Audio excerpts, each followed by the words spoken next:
खेती कानूनां ते मचे घमसान दे विचाले अज केंद्री कैबिनेट की अहम बैठक है। गन्ना किसानां नूं सरकार वड्डी सौगात दे सकती है। जानकारी मुताबक शुगर मिलां लई करीब 3600 करोड़ के पैकेज नूं मंजूरी मिल सकती है ते नाल ही मीटिंग च किसान अंदोलन के हल बारे भी मंथन हो सकता है। किसान अंदोलन नूं लैके सुप्रीम कोर्ट च अहम सुनवाई। अंदोलन दे नाल जुड़ियां 3 पटीशनां ते अदालत विच तकरीरां होणगीआं। पटीशन च दिल्ली के बॉर्डरां तो किसानां नूं हटाउण दी मंग कीती गई है। दिल्ली च किसानां दा धरना लगातार जारी है। 21वें दिन भी किसान दिल्ली दीआं सरहदां ते डटे हुए ने। किसानां दा कहना है कि वो अपने स्टैंड ते कायम ने ते कानून रद्द करवा के ही वापस जाणगे। किसानां ने लिखती तौर ते भी केंद्र दा सोधां वाला प्रस्ताव ठुकरा दिता है। कहना है कि सरकार वल्लों भेजे प्रस्ताव दे विच कोई नवीं गल नहीं सी। मौखिक तौर ते किसान पहलां ही प्रस्ताव रद्द कर चुके सी। किसान जथेबंदियां ने केंद्र वल्लों होरनां किसान जथेबंदियां नाल गलबात ते भी सख्त ऐतराज जताया। नाल ही केंद्र ते किसानां दे अंदोलन नूं बदनाम करन दी साजिश दे इल्जाम भी लगाए ने। उधर खेतीबाड़ी मंत्री नरेंद्र तोमर दे वल्लों वख-वख किसान जथेबंदियां नाल मुलाकातां दा दौर जारी है। यूपी दी किसान जथेबंदी ने तोमर नाल मुलाकात कीती ते खेती कानूनां दा समर्थन कीता।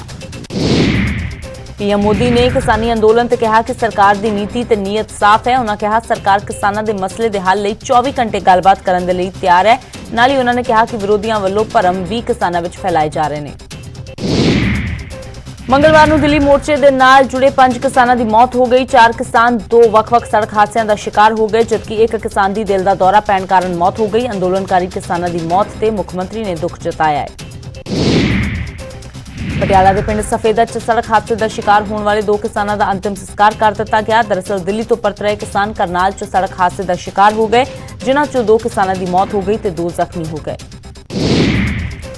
किसान जथेबंदियां ने दिल्ली मोर्चे दौरान मारे गए किसानों को श्रद्धांजलि देने का ऐलान किया है। 20 दिसंबर को देश भर च किसानों लिए श्रद्धांजलि समागम रखे जाएंगे। किसान अंदोलन के नाल करोड़ों का नुकसान हो रहा है। सनअती अदारे एसएचएम के अनुमान मुताबिक रोजाना करीब 3500 करोड़ का घाटा हो रहा है।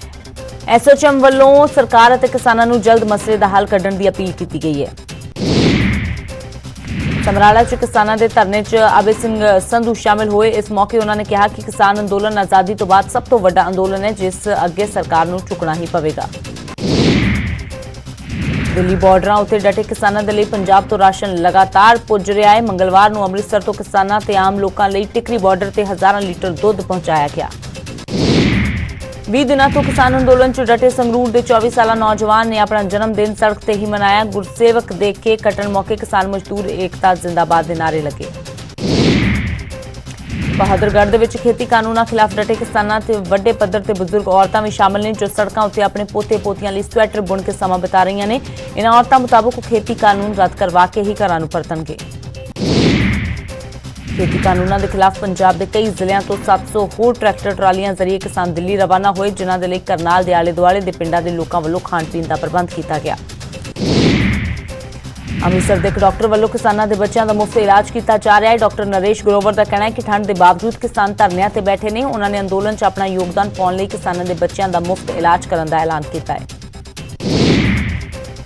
किसान अंदोलन विचाले सुखबीर बादल ते बीजेपी आमो सामने ने। सुखबीर ने कहा कि असल दे विच बीजेपी टुकड़े टुकड़े गैंग है जो देश नूं धर्म के आधार पर वंडना चाहती है।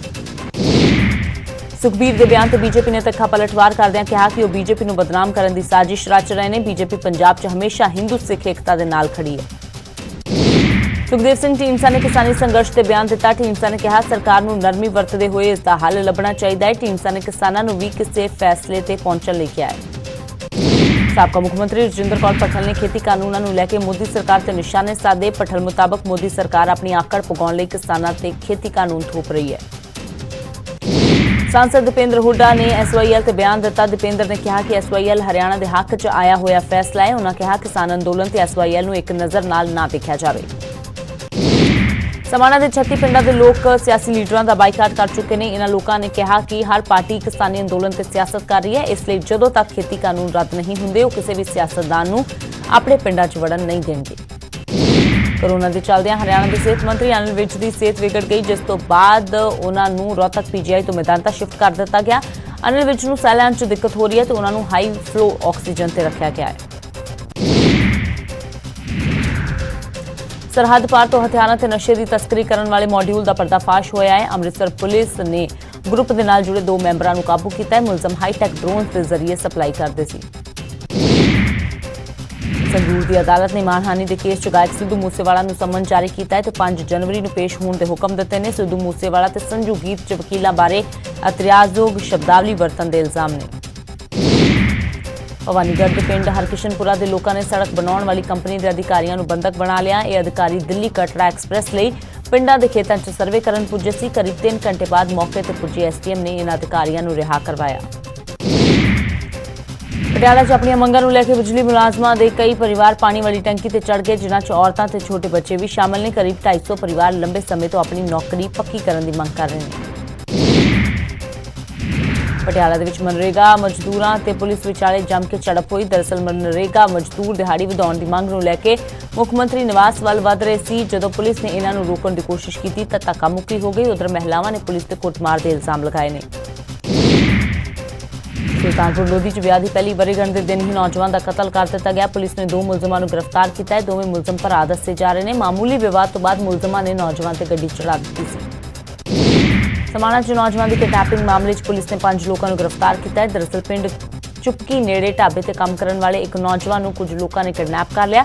ਪੁਲਿਸ ਨੇ ਨਾਕੇਬੰਦੀ ਕਰ ਮੁਲਜ਼ਮਾਂ ਨੂੰ ਕਾਬੂ ਕਰ ਲਿਆ ਹੈ।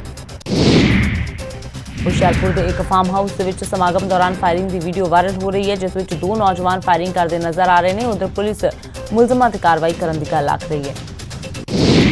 ਅੰਮ੍ਰਿਤਸਰ ਦਿਹਾਤੀ ਪੁਲਿਸ ਨੇ 3 ਨੌਜਵਾਨਾਂ ਨੂੰ ਗ੍ਰਿਫਤਾਰ ਕੀਤਾ ਹੈ। ਮੁਲਜ਼ਮਾਂ ਦੇ ਕੋਲੋਂ 3 ਲੱਖ ਨਸ਼ੀਲੀਆਂ ਗੋਲੀਆਂ ਬਰਾਮਦ ਕੀਤੀਆਂ ਗਈਆਂ ਨੇ। ਇਹ ਨਸ਼ੇ ਦੀ ਖੇਪ ਮੁਲਜ਼ਮ ਦਿੱਲੀ ਤੋਂ ਲੈ ਕੇ ਆ ਰਹੇ ਸੀ।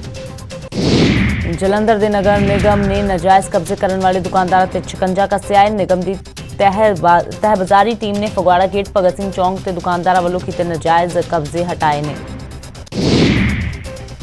ਕੁੱਲੂ ਦੇ ਢਾਲਪੁਰ 'ਚ ਕੋਲੇ ਦੀ ਗੈਸ ਚੜ੍ਹਨ ਦੇ ਨਾਲ ਇੱਕ ਗੈਸਟ ਹਾਊਸ 'ਚ 2 ਲੋਕਾਂ ਦੀ ਮੌਤ ਹੋ ਗਈ। ਮ੍ਰਿਤਕਾਂ ਦੀ ਪਹਿਚਾਣ 34 ਸਾਲਾ ਤਾਰਾ ਚੰਦ ਤੇ 20 ਸਾਲਾ ਅਜੇ ਕੁਮਾਰ ਵਜੋਂ ਹੋਈ ਹੈ। ਮੇਵਾਤ ਦੇ ਪੁਨਹਾ ਕਸਬਾ 'ਚ ਜ਼ਿਆਦਾ ਸ਼ਰਾਬ ਪੀਣ ਤੇ ਠੰਡ ਲੱਗਣ ਨਾਲ ਇੱਕ ਨੌਜਵਾਨ ਦੀ ਮੌਤ ਹੋ ਗਈ। ਪਰਿਵਾਰ ਵਾਲਿਆਂ ਮੁਤਾਬਕ ਜਤਿੰਦਰ ਸ਼ਰਾਬ ਪੀਣ ਤੋਂ ਬਾਅਦ ਘਰ ਦੇ ਬਾਹਰ ਹੀ ਸੌਂ ਗਿਆ, ਜਿਸ ਦੇ ਚੱਲਦਿਆਂ ਠੰਡ ਲੱਗਣ ਨਾਲ ਉਸ ਦੀ ਮੌਤ ਹੋ ਗਈ। ਪਠਾਨਕੋਟ ਦੀਆਂ 2 ਧੀਆਂ ਨੇ ਸੈਨਾ 'ਚ ਲੈਫਟੀਨੈਂਟ ਵਜੋਂ ਸਿਲੈਕਸ਼ਨ ਹੋਣ ਤੋਂ ਬਾਅਦ ਨਾਮ ਰੌਸ਼ਨ ਕੀਤਾ ਹੈ। ਇਸ ਮੌਕੇ ਦੋਵਾਂ ਨੇ ਹੋਰਨਾਂ ਬੱਚਿਆਂ ਨੂੰ ਵੀ ਪ੍ਰੇਰਿਤ ਕੀਤਾ ਹੈ। ਹਰੀਕਪਤਨ ਬਰਫ਼ ਸੈਂਚੁਰੀ ਨੂੰ ਫਿਰ ਤੋਂ ਸੈਲਾਨੀਆਂ ਦੇ ਲਈ ਖੋਲ੍ਹ ਦਿੱਤਾ ਗਿਆ ਹੈ। ਕੋਰੋਨਾ ਦੇ ਮੱਦੇਨਜ਼ਰ ਇਸ ਨੂੰ ਬੰਦ ਕੀਤਾ ਗਿਆ ਸੀ। ਮਨਾਲੀ ਦੇ ਵਿੱਚ ਠੰਡ ਨੇ ਲੋਕਾਂ ਦੀਆਂ ਮੁਸ਼ਕਿਲਾਂ ਵਧਾ ਦਿੱਤੀਆਂ ਨੇ। ਲੋਕਾਂ ਨੂੰ ਠੰਡ ਤੋਂ ਬਚਣ ਲਈ ਅੱਗ ਤੇ ਗਰਮ ਕੱਪੜਿਆਂ ਦਾ ਸਹਾਰਾ ਲੈਣਾ ਪੈ ਰਿਹਾ ਹੈ। ਠੰਡ ਕਾਰਨ ਘਾਟੀ ਦੇ ਨਦੀ ਨਾਲੇ ਵੀ ਜੰਮਣੇ ਸ਼ੁਰੂ ਹੋ ਗਏ ਨੇ।